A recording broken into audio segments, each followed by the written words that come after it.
so much. Okay, I just started recording now. So again, welcome to the Hagaman Memorial Library. Thank you for being here. Um, so boy, so I have a few questions, but I'll just start out with one, and then so one of my first questions was about in your author's note at the back of the book. You mentioned you were worked with your father in a garden when you were young. Did you have gardens where you lived growing up, and where did you grow up? And can you expand more on the your inspiration of working in gardens and that? Absolutely, yeah, I'd be happy to. So, I am the daughter of an American man and a British woman. So this becomes important in a moment here. But growing up in Southern California, where I'm from, we my dad and I would often work in the garden together. I've always been a big fan of getting outside and just sort of working in the dirt. And of course, nothing's better than that when you're a kid. And so I have very fond memories of working in our various gardens as I was growing up. So my family's moved a few times throughout my childhood, always in Southern California. And the big garden in particular that I remember the most was the one that he really created sort of out of really nothing, out of lawn, essentially. And it was a beautiful English border garden in Los Angeles. So as you can imagine, some differences in temperature and things like that. So it wasn't a true Yeah. English border garden, but a really beautiful, beautiful space. And so I left for university. In my author's bio, it mentions me living in Iowa. I went to school in Iowa, and then I moved to New York City. So by the time that I actually ended up back in the same rough geographical place as my parents, it was actually when I moved over to the UK. My parents had moved, my sister had moved, and was living with her now husband. In the UK. And so I came over as well. And when we were all sort of reunited within about 2 hours drive of each other, my parents went ahead and bought a house in Warwickshire where The Last Garden in England is actually set. And so that garden in The Last Garden in England is a much grander, much larger version, sort of tribute to my parents' current garden, and then also those gardens I grew up working in as a little girl. Lots of focus on beautiful borders with repeating patterns and colors, and that real tradition of English country gardens, English border gardens, really comes from my affection for working with my dad when I was younger. I was actually up there this last weekend, and now all the bulbs are starting to come out, and it's really starting to come back to life again, which is a really really fun thing to see. So the garden is still very much in play in our lives. Thank you. Thank you. And did you do a lot of you must have done a lot of like research on the historical gardens and the these manor houses, that during the um the in history during the time periods that that the book is. I'm just interested in that, and in your like you mentioned, I think Yeah. in the author's note about some of the manor houses that there was a couple that you visited, I think. Yes, that's right. So, it's funny when you're an author, often when you're, especially in the historical fiction realm, you love the research process. Typically, I think it's very common with a lot of authors, and I think one of the things that's very common to many of us is that you do a huge base of research, but it's sort of a bit of the tip of the iceberg in terms of what actually gets into the book. So I did a lot of reading and research around garden history, trends, how gardens were developing around the time that Venetia would have been working. So 1907, you have a transition from sort of a very specific look in Victorian gardens, sort of lots of bedding plants, a bit more monochromatic indicates that it would solely be about color, but it's more that there's one plant used in a repeating fashion, and this was sort of a very typical thing of the time.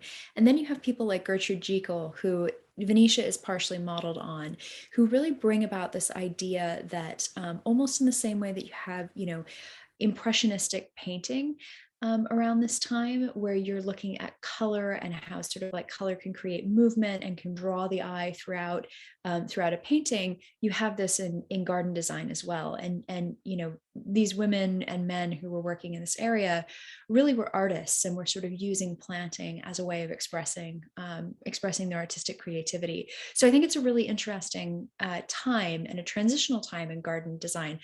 I didn't get to put all of that into the book because this is a book about these five people, these five women connected across all these times. But the hope was in having that underpinnings, that it would make Venetia ring true to her time period.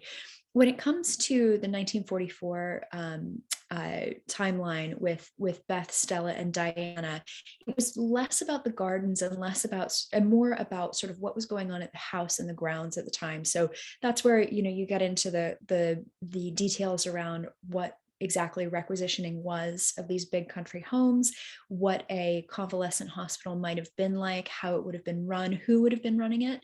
I think going into it, I had the misconception that these hospitals would have been run by the military, but really there were different sort of hospitals that would have been sort of central locations for immediate medical care of people. And then there would have been these convalescent hospitals where you would have gone to recover as a soldier if you were wounded. And so I needed to sort of create the world of Highbury House all over again in a very specific way, which is, this house is overrun with far more people living in it than would have been expected when this house would have originally been built. There would have been all sorts of people using it as a working space, not just, of course, a residence. And the gardens themselves would have also gone through a transition. So, I write a little bit about how the gardens get shaggier and more unmanaged because the men who would have been hired to manage the gardens would have gone off to fight, or they would have been the people who would have been left behind would have been older men who wouldn't necessarily have been in as large a crew as they would have had before. So sort of having the gardens represent a little bit of what was going on around these women at that time felt like a really important thing to do in building that world. And then of course there's Emma and her restoration of the gardens. So in that case, I became really interested in, as you mentioned, there are some places I mentioned in the author's note, Higpit Manor and various other gardens, which are historic gardens themselves and have undergone preservation processes to try to make sure that these gardens are, in some cases, kept very, very true to the original plantings. And in some cases, as things evolve, as climate changes, different plants do better than others. There are some specific things around, what roses would have been available in 1907 that maybe would have been changed and updated. And so a lot of this, again, didn't go into the book, but it really helped me as an author when it came to the underpinnings of both the world and then also some of the practical things that some of these people would have been doing throughout the narrative. Thank you. Thank you. Does anyone want to pose a question? Or do you want me to continue or? Oh, okay. All right. So I was reminiscing sort of about the Frances Hodge and Burnett, The Secret Garden. When I was reading it, just the idea of the key to the different rooms and everything. And so I was just wondering, what was your inspiration? Like in terms of other authors, was she an author that was it sort of a, what authors, inspired you? Sure. Well, I certainly read that book when I was a child and loved it. And there's a wonderful tradition of children's stories, and in England in particular, a wonderful tradition of children's stories that sort of touch on different elements, and there's a great love of gardens here. So I think bits and pieces of different authors and different books certainly seeped in over time. But it's funny, sometimes inspiration comes from very, very real things. So for instance, working in the garden with my father. But really this book came about because I, for a very long time, for whatever reason, had this idea in my head that I wanted to write a multi-generational book all centered around a garden where different women had different stories that somehow interconnected. And that was as far as I had gotten. I had nothing other than the framework on which to hang a story. And I was speaking to my agent. I had just finished my book, The Whispers of War, and I knew I was going to be writing another book, but I didn't know what that book was, which is always an interesting place as an author, because often you have ideas, but whether an idea can kind of become a full-fledged book is sometimes a bit of art and a bit of science, trying to figure that process out. So I wrote a bunch of pitches for books, and I sent them to my agent. She said, there are elements of things here, but nothing is quite jumping off the page to me. Something's not quite right. Why don't you go away and have a think about it? And I said, okay, well, I don't know. There's this book that I've sort of always been thinking about for years and years and years. And I don't know what it is, but it's centered around a garden. It's a bunch of women's different stories. And, it would be historical, but it would also have present day, and maybe it has a third timeline. And I sort of started to describe this very vague idea to her. And she said, well, that's great. You have a great hook, a great sort of thing to create a story around. What would you want the book to be about? And in about 20 minutes, we had a rough idea of what The Last Garden in England was. And ironically, it actually had very high level, because obviously things do change the writing process. That hadn't changed massively from that first phone call all the way to the published book. So obviously a lot of things are much more built out, are a lot more intricate in terms of the parts of the story that I got into, but the rough story itself really came out of that phone call. So sometimes it's as simple as somebody sits you down and you just start talking, and through the process of having that conversation, it's almost like things have marinated for long enough that you end up eventually having a book. You just have to figure out a way to articulate that to somebody else, which is always the big challenge. We were wondering as a group, did you write this book in sections? Like, Oh, yes. different. Did you hear that? Good question. Yeah. So I wrote it as 3 distinct novels, and then put them all together. So really sort of novellas. I started to sit down and plot out the book, and I started to write at, normally what I would do is I'd write, page 1, scene 1, and then I go from then to the end. I realized that with this book, there were too many weaving parts, and I needed to keep everybody's stories as cohesive elements, and then weave them together. So I wrote all of 1907 Venetia's story. I wrote all of the 1944 timeline. And then I wrote all of the present day timeline. And then I took a step back and looked at where there were intersections between the stories, and where certain things needed to happen so that something else could be revealed in the next timeline. And that's how I ended up eventually putting the book together. So in a strange sort of way, it was like writing 3 shorter books and then eventually ending up with one narrative. I found that much more helpful in terms of being able to really sit there and keep everything as I was creating it straight in my head. Thank you. Wow, thank you so much. Ask her how long it took. Oh, how long did the process take? The writing process, or sort Yeah, of the to write whole?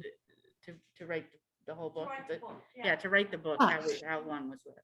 I at the time I was working a full-time job as well. So that's sort of an important asterisk to put next to the book, because it's a bit tricky in terms of translating out to number of months or things like that. But I think it took me about 5 months. So typically what I do is I'll prepare, and then I'll write the draft.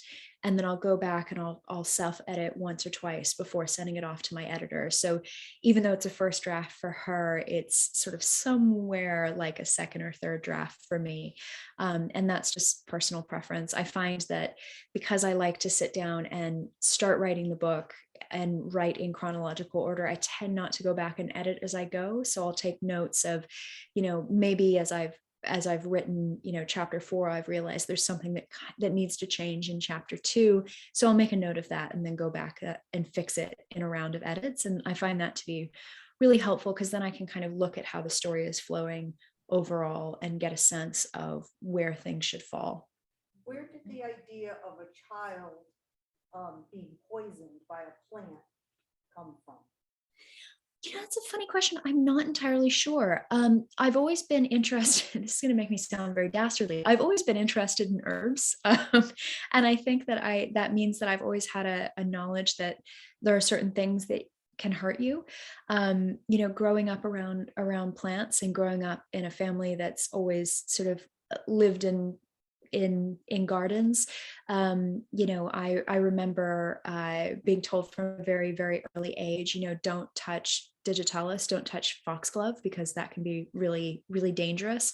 So I think in some ways that may have come from just trying to think, what might a child have done without realizing a completely innocent thing?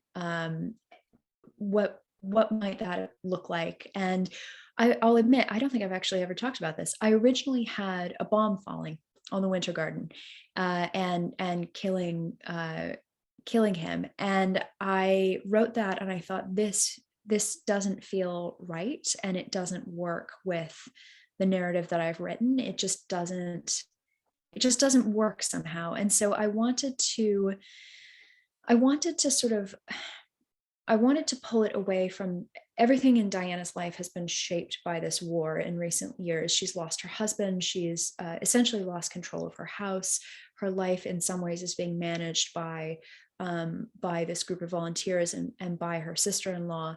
And so in some ways it felt almost even more cruel to make that happen because of an element of the war itself. And so instead, having it be an accident, pure and simple, felt a bit different and a bit more poignant, I think, somehow. So that was how I settled on that. But again, it's funny, sometimes I'll go back and reread passages and I'll think, I have no idea why I put that in there. So it's this funny thing where, you sometimes, at least my experience as an author has been, occasionally I will put something in that surprises myself when I go back and read it in a draft, and I'm not entirely sure where that came from, but maybe if I dug down deep enough for long enough, I would know where that element popped up. But I think one of the things of course, being a reader and being somebody who watches a lot of films, a lot of TV shows,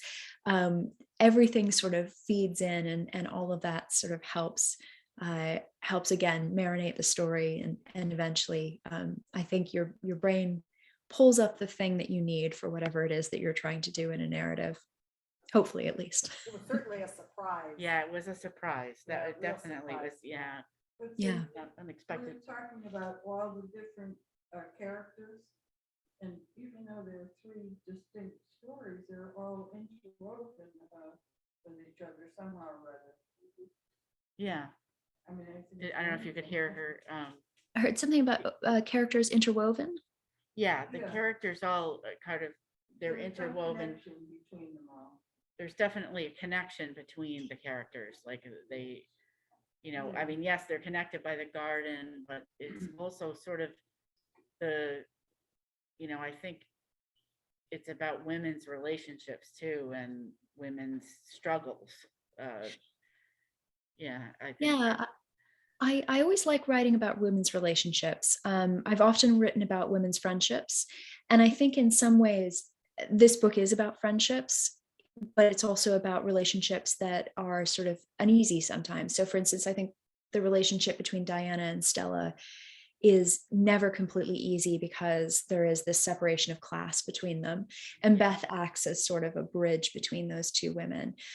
When I set out to write it, and I remember this again from that fateful phone call with my agent, where we sort of together talked out the pitch for this book.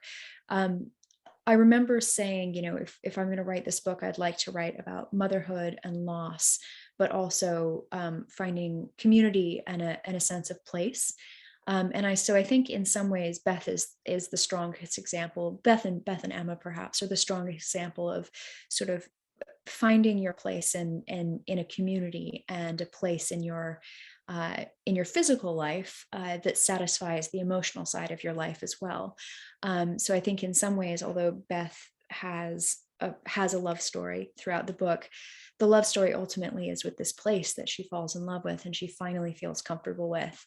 And so I did want to play with that as well. So I think there's always a sense of a theme of some sort. And sometimes the theme surprises you. You write a book and you think, oh, I didn't realize that was what I was writing about, but apparently that's what came out. And of course, there's also whatever I intend and then whatever readers read in the book.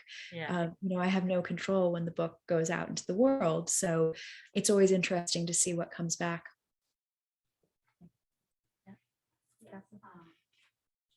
In Emma's story, why was it that she didn't take the job at the Royal Horticultural The Society Royal and Botanical went to Society. stay in business and take Charlie as her partner when it seemed that she was just kind of overwhelmed with everything with her own business and so I just kind of wondered what her thinking was. So the question is about Emma's decision to not take the job at the Royal Botanical, I can't remember the full name. Yeah. Royal Botanical Horticultural. I made Yeah. up a name, so I can't And remember. why she didn't take be the job honest. and why she decided to also, she decides to have to make Charlie a partner in her business, and she's curious about that. Yeah. That element. Well, I think Emma and I maybe share a little bit of DNA in that it's important and there's a point of pride of being able to sort of do things on your own. But I think one of the things that Emma realizes is that there's nothing wrong with accepting help from people. And there's nothing wrong with sort of opening your life up to people in a way that she's not doing before that book begins. So, whereas the job at the Botanical Society that we can't remember off the top of our heads, is attractive in some ways. I think she is incredibly proud of what it is that she's built with this business, but she needs help. And she, as many of us do, realizes that maybe some of the things that she is strongest at, she complements Charlie really well and Charlie complements her really well. And he has skills that she needs. And also that she doesn't have to do this alone, that she can reach out, she can build a community of people around her, whether it's in her business or in her home life, that can really help her and support her. And I think that's one of those things that can be very difficult for people to admit, but realizing that that's the case doesn't necessarily make her any less strong or any less successful or any of those things. She's a woman who just needs a bit of a nudge in the right direction, as often characters in books do. About Colin and Ruth. Oh, yes, we were going around the room before you came on talking about poor Colin. And I think everyone felt bad for him, and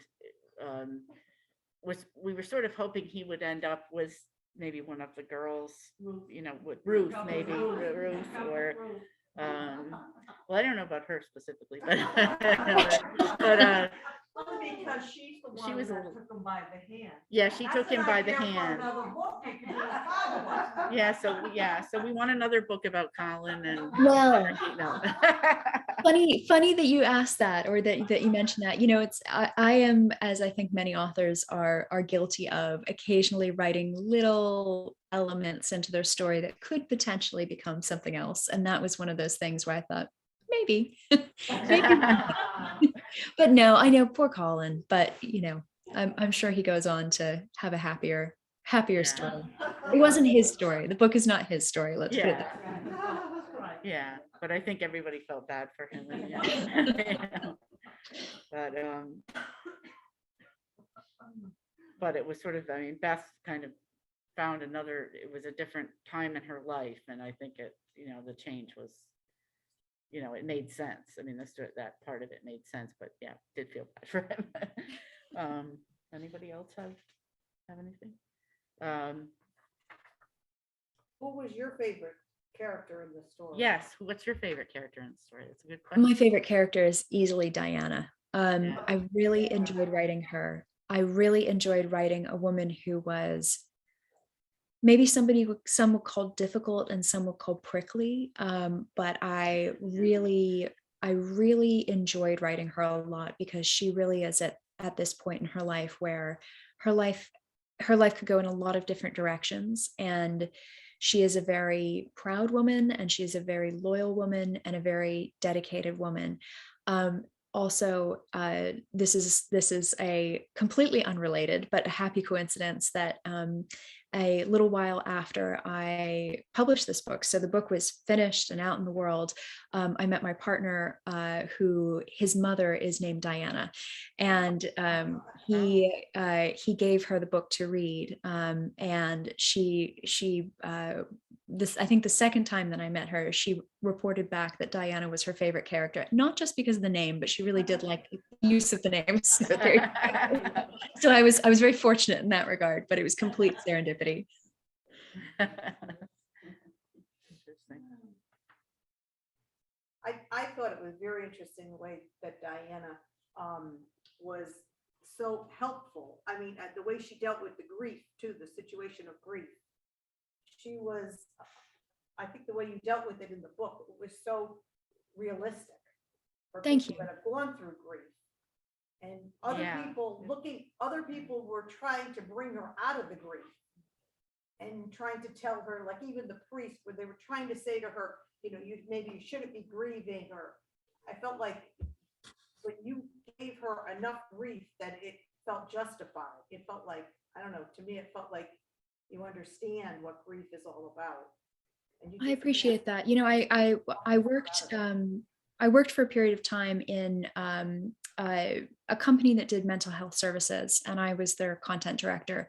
So I was writing a lot about these sort of big topics around mental health, you know, anxiety and depression. But one of the ones that I found the most interesting and that I learned the most about actually was about grief. And a lot of the counselors that I spoke to and a lot of the conversations that I had were around how nobody's grief looks like anybody else's. It's very personal, and it also isn't necessarily a straight line. And I wanted to talk about that in a way that would have been appropriate to 1944, maybe with different language than we would use today, and sort of, you know, show a woman who was really trying to hold this world together for her son, and in some ways for her husband's memory, even though in some ways she was angry at her husband and maybe had some good reason to be angry, but that in and of itself was part of the grieving process.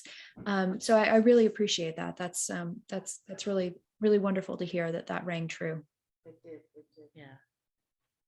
Yeah. So I noticed you started out writing the romance series, The Matchmaker of Edinburgh. There's actually even an earlier series than that. It's Oh, called okay. Governess series. Yes. So, Oh, but no, okay. I started in historical romances. Mhm. Oh, okay. And was that sort of what you had wanted to continue doing, or did you decide, at what point did you decide to branch out sort of into historical fiction? I'm just curious of that. It's a good question. So I absolutely loved writing historical romance. I've been reading them for years and years, probably a little earlier than maybe some people would say I should have, but they were instructive. So Yeah. so I absolutely love that genre, and I love telling love stories, and I love telling women's stories, and romance is a very women centric, or can be a very women centric genre. But I will admit, I got to a point where there were some stories I wanted to tell outside of that. And, romance novels focus on the relationship developing between people, and then focus on the happily ever after. And there were some stories that I wanted to tell that weren't necessarily that straightforward in terms of either the happily ever after or focusing on a romantic relationship. So usually there's a romantic element in all of my books, but the through line is not necessarily that straightforward when it comes to the themes. So for instance, in this book, there are a couple of romantic threads, but the focus of the book really is on these women and their stories, and sort of how they're at a transitional point in their lives. And that's been the case with my other historical novels as well. It's, I absolutely love romance. It's a wonderful genre, but there were some stories I wanted to tell in addition to that. So I like to say that romance was an absolutely fantastic training ground for writing in general. It's highly character driven, and it really teaches you how to dig into characters' emotions and dig into relationships between characters. So I'm a big advocate for the genre. And then the other thing that was really useful, actually, as a training ground for being a writer, was being a journalist. And in some ways, that's where the sort of the discipline of writing and the at least the way that I write really came from that. There was a period of time in my life where if I didn't write, I didn't eat, because what I was writing was Wow. was the news. And so it really has been useful in that regard as well. So it's funny how all those influences can come in, and as I said before, sometimes things surprise you where ideas came from. But certainly in terms of the foundations of being a writer and how I write, that certainly came from both of those elements. And you've been a producer as well. Can you talk about that a little bit? Yeah, so this was when I was a journalist. I was a television news producer, so different than sort of the Hollywood side of things. But I did the nightly news, local nightly news in New York City for 6 years, and then I moved on to being a digital journalist. So I was an editor, so much more similar to a newspaper role as well. So yeah, I've done a little bit of everything in the journalism world before I left that world. Wow. Um,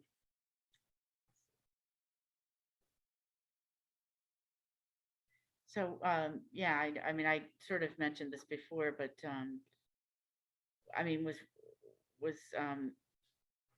so when did you start? Have you been a writer since you were young? How did you decide to go into writing or journalism, or, Yeah. how Well, did that? I'm a total cliche in that regard. I went, as soon as I could start writing. I don't remember a time when I wasn't writing. Let's put it that way. As a child, and I sort of always knew I wanted to write books.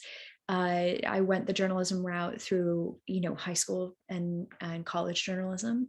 So that was much more sort of the professional nonfiction side. But I always had this desire to write novels as well. And I was in graduate school, again, training for journalism, when I realized I was very mentally tired. I think we call it burnout now. I was very tired and just sort of needed to do something else. I was watching a lot of Dancing with the Stars, and there's nothing wrong with Dancing with the Stars, but I think I needed something else to sort of jumpstart some of the creative juices. And so I sat down and I started writing a romance novel. And I worked on it for about 3 years, and then realized there was something there. So maybe I needed to finish it to say I'd finished it. And then I realized there was something there, so maybe I needed to edit it. And then I did that, and I thought, well, now I have to get an agent. And so I did that. And then we sent it out into the world, and then it didn't sell. And so we sort of went back to the drawing board, and I wrote other things, and we tried to sell books. And it took about 4 years before I sold my first book series. And then my career sort of has developed from there.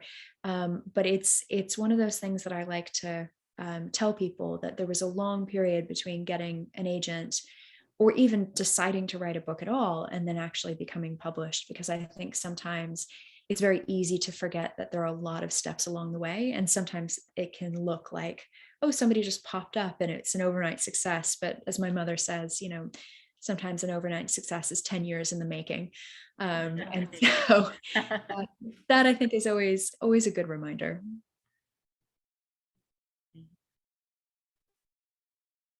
Um, Any other fiction authors that you have been inspired by, and like historical fiction or other? Oh, I mean, there are so many, but I can give you some book recommendations if you all would like. In fact, I can give you some very recent book recommendations. I think this is a really wonderful, wonderful time for historical fiction, especially if what you're interested in is women in history and a lot of women's sort of untold and unsung stories in history. And there are so many fantastic books being written right now. So I have a digital book club called Ask an Author with Julia Kelly, and we just did Fiona Davis's brand new book, The Magnolia Palace, for our book club last Thursday. It's a very spoiler-filled conversation, but it's available online if anybody's curious on Facebook. I think Fiona is just an absolute powerhouse writing right now, and Kristen Harmel as well is just a wonderful, wonderful author. We're friends, and so she gave me a little rundown of what it is she's working on right now. I'm very excited about it. So both are fantastic authors. I was just speaking to a book club about an hour and a half ago, and they were asking about Kristen Hanna, who I think is fantastic. I think one of the wonderful things about publishing and about books in general is most often authors started out as readers, and so there's this fantastic voracious desire to read, and the only thing that's frustrating is that there aren't enough hours in the day in order to read everything that we would want to read. So I think I share a lot of that with other authors as well. I'm curious about what your book club is reading. Do you tend to change things up, or in terms of genre, or is it mostly Yeah, dedicated? we do tend to. We've done a lot of historical fiction, but we've also done some more contemporary novels. Our next book is The Last Thing He Told Me by Laura Dave. I've got it right up on my shelf right now. Yeah. I don't see it right there, but I haven't read it yet, so I'm very excited to Yeah, read I it. know I haven't either, but it looks extremely good, very suspenseful, and so, but I don't know if. Well, we just did read The Four Winds by Kristen Hanna. We just discussed Much that. higher up on the shelf, but yes, I also Yeah. have that. Yeah. Yeah, that was an excellent story. And let's see, what else have we done recently? The Midnight Library. Yep. And we read The Paris Library. Yes. Incredibly good. Oh, good. And we didn't read The Personal Librarian, no, but that's another good one. But I have, and I can recommend that. So yeah. And we did one of the was really interesting story was Lara Prescott's the Secrets We Kept. oh yes. That's that about the spies and the women spies during the beginnings of the CIA. So that was a very interesting story. That's a really interesting period in history and subject. Yeah. So does anyone have any other? I don't think we did that one. No. Was that The Lions of Fifth Avenue? Yeah. Another good one. That's Fiona Davis. Yeah, no, we didn't do that one. Not here. No, not in this one. But yeah. So Can you tell us about your up and coming book? Yes, tell us. Last Dance of the Debutante? Yes, absolutely. I'd be happy to. So Yeah. it's out in stores now, in hardcover, ebook, and audiobook, and available at libraries, of course. So this is my first foray in historical fiction fully out of World War II. So I wrote about the last group of women to be presented to Queen Elizabeth II as debutantes in London in 1958. And so the story centers around a young woman named Lily, and she has been told she's leaving school, she's going to become a debutante. This is what the women in her family have always done, so it's her turn now. And most importantly, this is the very last chance that she's going to have to do that. So she has a lot of familial pressure on her, but she's bookish, she's interested in a lot of different things, and she has this sense that maybe life could be different than what her mother and her grandmother want for her. And so during the course of the season after she's presented, while she's doing coming out balls and parties and various other things, she meets several different people. And one is a young woman named Leanna, and Leanna represents the traditional path for debutantes, high society, a good marriage, all of those things. And then she meets a woman named Catherine, who is interested in having a career for herself. She is new money. She's not fully accepted by the other girls. And so Lily is kind of torn between these two worlds. And then because I love nothing more than a family secret in the middle of my books, there's a big family secret as well that sort of forces Lily, when she realizes what's happened in her family, it forces Lily to make some decisions about what she wants her life to look like and take some control of her own life. So it's got sort of glitz and glamour with a bit of decadence thrown in, as well as family secrets and friendships and all of those things. So if you check it out, I hope you enjoy it. Thank you. Thank you so much. Thank you. Does anyone have any other questions you want to? I just had, Yes. with the last debutante, I seem to remember in my brain that Diana had mentioned that when I think she was talking to Cynthia about like Diana's life before the war, that she was a debutante. Oh, I don't know if you could hear that. Yeah. Yeah, so Diana was a debutante before the war. She sort of was a member of that class of women, although she doesn't feature in The Last Dance of the Debutante. Diana, there's one throwaway line that's only a throwaway if you haven't read The Whispers of War. Diana goes to London and she is talking about how she had some business to deal with. This is when she's having her solicitor draw up the adoption papers. And she says that, I stayed at the Harlan Club. And the Harlan Club is a really big setting for The Whispers of War, the book that came before that. So I dropped a little Easter egg for some readers in there. So I like doing that from time to time, just to sort of make the worlds a bit connected. Yeah. It's really bad if you're a member of my family. Whenever my family reads one of my books, they always have a moment of, did you just put a family in joke in there that nobody else is going to get? So there are several in The Last Garden in England, but one of the big ones is, there's all this house construction going on in that first chapter with Emma when she first meets Sydney, and everything's going on. And there's a line in there, something like, I have to go see about the floor joists, what's wrong with them? Oh, we don't have any.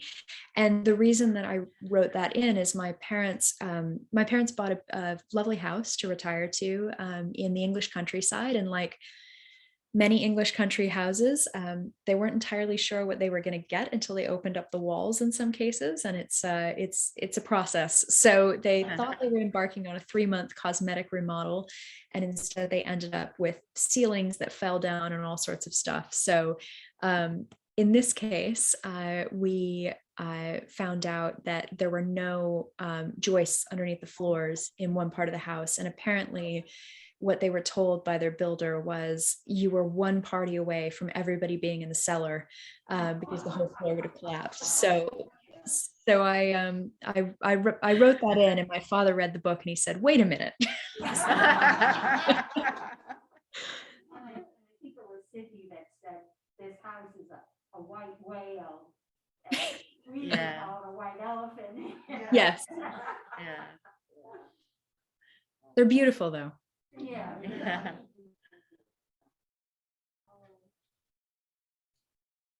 Anything else from anyone else? Anyone else? Well, thank you thank you so much for Yeah, thank you. visiting very with much. Oh, us it's today. my Thank pleasure. you. Thank you so much for inviting me. I really, really appreciate it. It's lovely to get to talk about this book again. Thank you. Wonderful. Thank you. Thank you. Bye-bye. All right. See you All soon. right, bye-bye. Thank you Bye. again. I could listen to her all day. She worked somewhere for 6 years. She's crazy.